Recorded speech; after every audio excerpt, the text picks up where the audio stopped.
We're back. We're going to give you lots of videos today. We're going to talk next about bias. Okay. So we talked a little bit about this on the phone earlier. Everybody has it. And if you say you don't, you're lying. Everybody has it. But it's what you do with that bias. What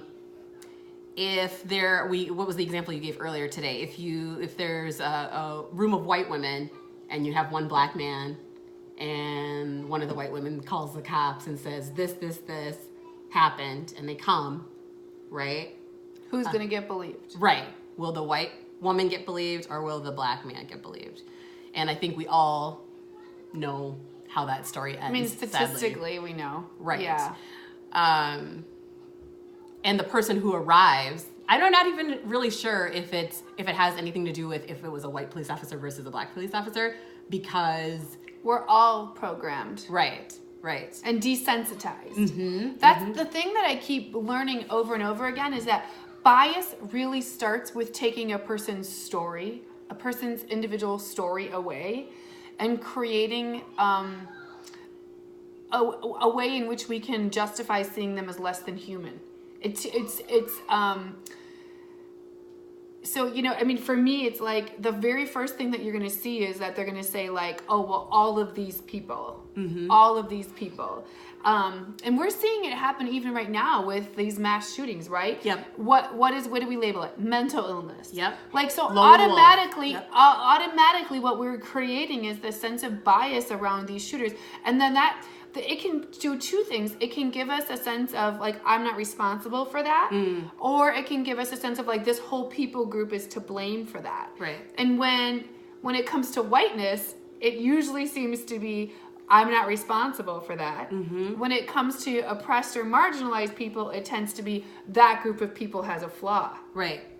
I just thought of that. I mean, I guess I just thought of it in those terms. Like, I would agree with that.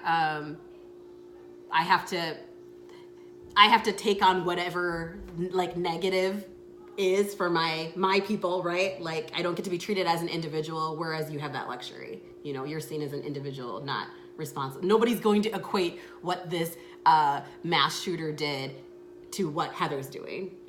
Nobody's gonna. As a matter of fact, until you said that never even occurred to me that it would even have to be an option. But yeah, when that shooting happened, I was like, please don't let him be.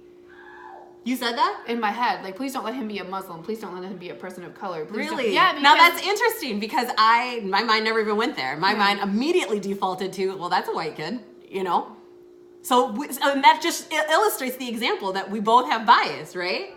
Yeah, so the question is, how do we create that space between having that thought that's biased and then like decluttering that in a sense? Like, okay, well, what does that mean? I mean, I was walking down the street the other day, right? And I live in a city and everything. And so like this truck comes past me and it's this big truck with the wide tires and they're jacked up and he's got a Confederate flag in the back, right? Oh, okay. So now I immediately start to create a story about that person in my head. Yeah. Like, what do they think and what do they represent and what are they like?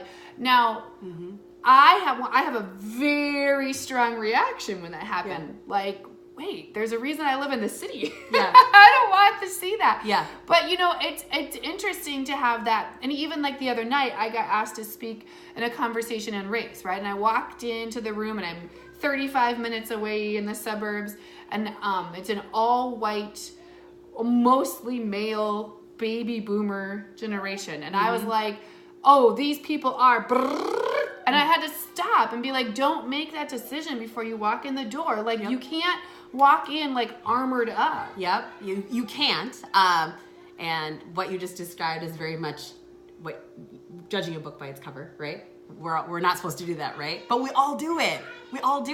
And so it's up to you to just kind of mentally check when you do it. Like, oh, I'm doing that. That's like right. You did. That's right. And then try to kind of rewire your brain, right? And say, okay, let me try to hear the folks in this room, you know? Why did I have this reaction? What was that thought? Where did it come from?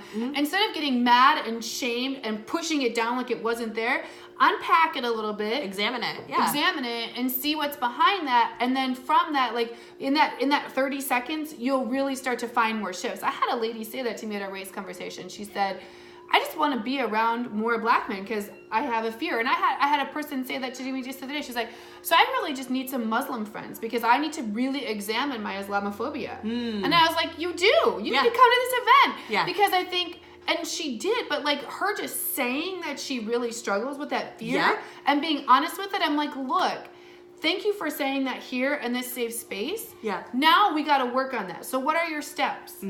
What are you going to do? What are you going to do about it? Don't lie that it's not there. Yep. Because it's there. Again. Because it's there. So step one, if when you notice it, check it. Say, okay, wait, why am I having this feeling? Step two, do something about it. Yeah. Step 3, watch our next video. There you go. Next one coming up. See ya.